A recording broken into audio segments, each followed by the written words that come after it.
Chapter 7, Episode 54. Back in his element. The clash of metal rang in the air, sparks flickered in the torchlight. How is he alive? One of the men in black couldn't help but wonder.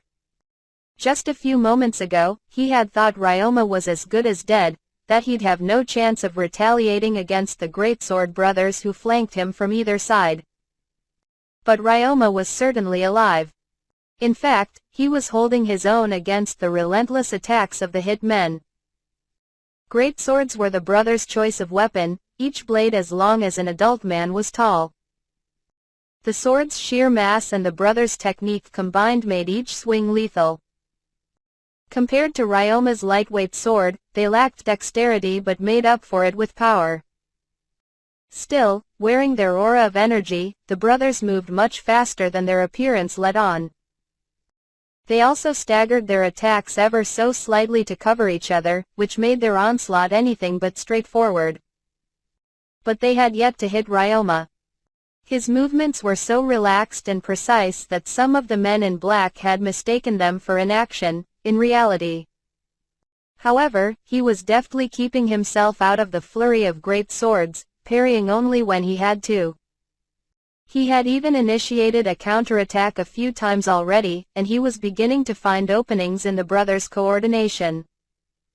Who could have expected this? Ryoma's attackers had been briefed on Ryoma's strengths, from observation and prediction. Naturally, one such prediction was about his melee combat ability. They had expected, however, that Ryoma's best talents would be his magic, which he demonstrated by plowing snow and demolishing old buildings and familiars that encompassed the many slimes he contracted.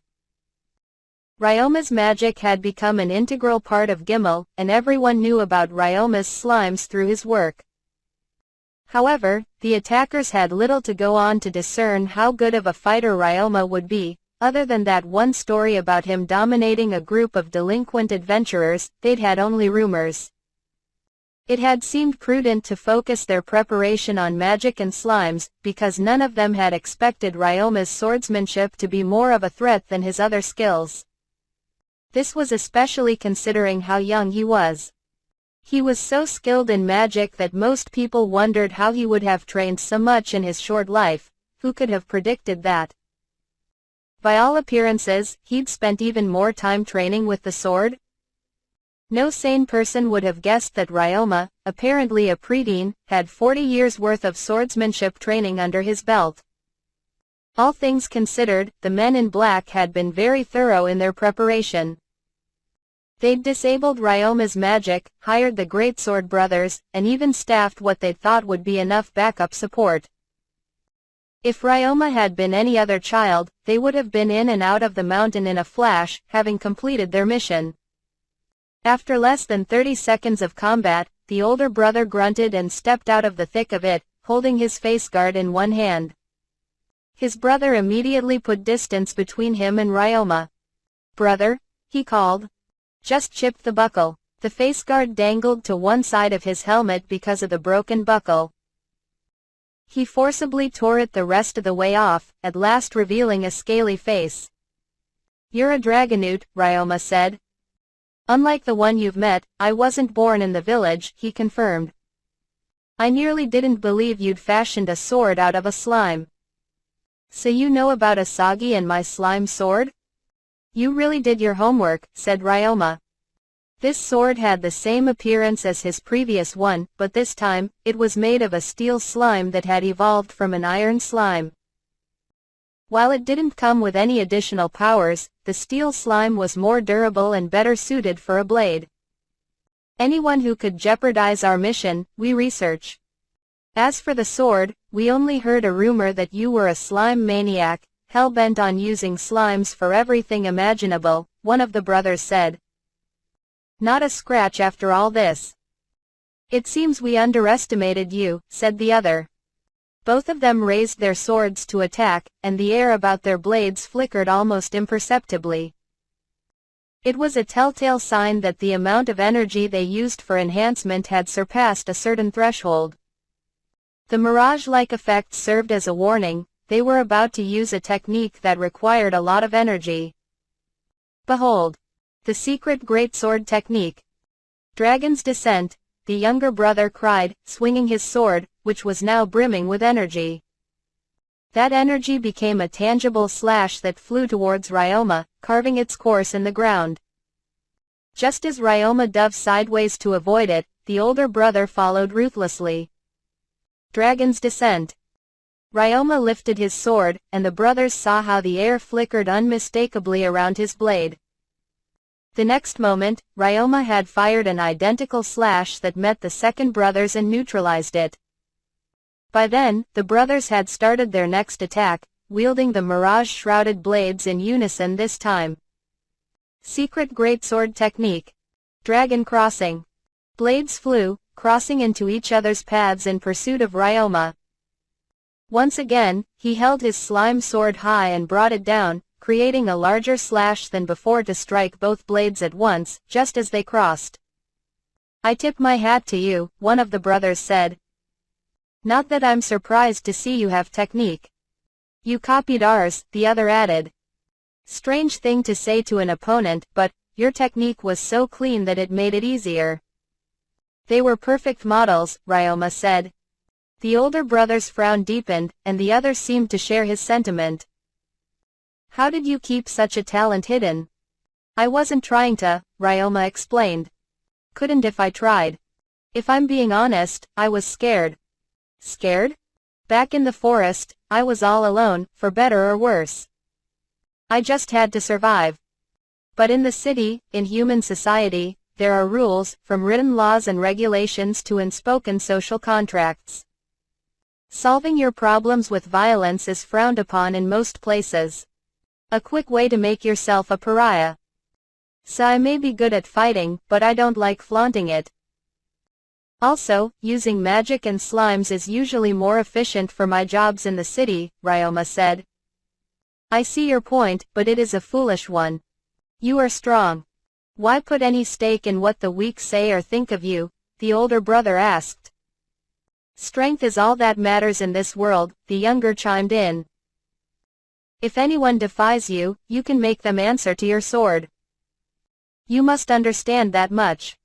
The sad reality is that you do need strength to get what you want. Not necessarily violence, but authority, wealth, negotiation tactics. Without strength, things can be taken from you. I can't deny that a part of me was reassured by the idea that I could kill my enemies if I really wanted to. If I'd never met the Duke's people in the forest of Ghana." As Ryoma spoke, more to himself than to his opponents, the aura about him grew more intense. "If I'd never been accepted by my friends in the city, at the very least, I wouldn't be on the defensive. Could have been on your side of the line. I was just very, very lucky." "You are strong, and growing stronger," said one of the brothers. "But with all of our strength, we will take you out." The flickering in the air spread, soon enveloping their entire bodies. More than just risking their lives, the brothers were ready to spend their lives to defeat Ryoma. That they were utilizing their true strength now was an indication of just how much their perception of Ryoma had changed. "Let us begin," the brothers declared. Torchlight flashed in their armor as the brothers both darted towards Ryoma, abandoning technique for speed and power. Facing down two great swords that could tear through his sword and body in one swing, Ryoma poured every drop of energy into his sword to compete against the brothers' enhanced armor. Without energy left to enhance his body, Ryoma defended himself with precise, minimal movements and pure swordsmanship. Both sides were aiming to end the fight with one hit, and the battle became more intense with every clash of their swords. Their auras blended into one, like a pillar stretching to the heavens. The battle ended suddenly. Ryoma parried the younger brother's sword with the guard of his own, then stepped past the blade and struck his foe with the pommel of his sword. It wasn't a strong enough blow on its own to take down the brother, but the momentary stun was enough to disrupt the brothers' coordination. Ryoma turned to parry the older brother's sword coming for his neck, relaxing his arms at the moment of contact. Using the gravity and momentum of the sword, Ryoma deflected the blade. As soon as the sword was out of his way, Ryoma cut straight across the older brother's arms. Blood sprayed Ryoma as the brother dropped his sword. A moment later, the younger brother swiped at Ryoma's neck, but met the same fate as his brother. Blood came gushing from the crack in his armor, his arms fell to his side. The older brother chuckled. "It looks like we lost." "Looks like it," said his brother. "I'm sorry, brother." "Don't be, brother." Ryoma expected the brothers to fall then, both their arms were nearly severed, and they were completely spent from the battle. But the pair only let out a groan and took to their knees, their sharp gazes still held on Ryoma. "A decisive strike to both of us. I might have carried on until the bitter end, if only my arms would budge. I'm almost glad it ended like this." The flickering in the air about them grew fainter by the second. With all the blood loss, the brothers were on the brink of death. "Where are the others?" one of them asked with great effort. "Ran as soon as our battle was over," Ryoma said. "I expected them to attack me." Screams of terror soon came from the direction in which the men in black had escaped. Keeping his attention on the brothers, Ryoma glanced in that direction to find them being caught by thorny weeds, growing through the layers of snow and pulling them down into the earth. "Snared in my familiar's traps, just now," Ryoma said. "I see. No wonder, we didn't see them. You set them up, not to defend, but to keep from escaping." "Brilliant," the brothers said together, and fell flat on their faces. The clatter of falling armor echoed through the mountain.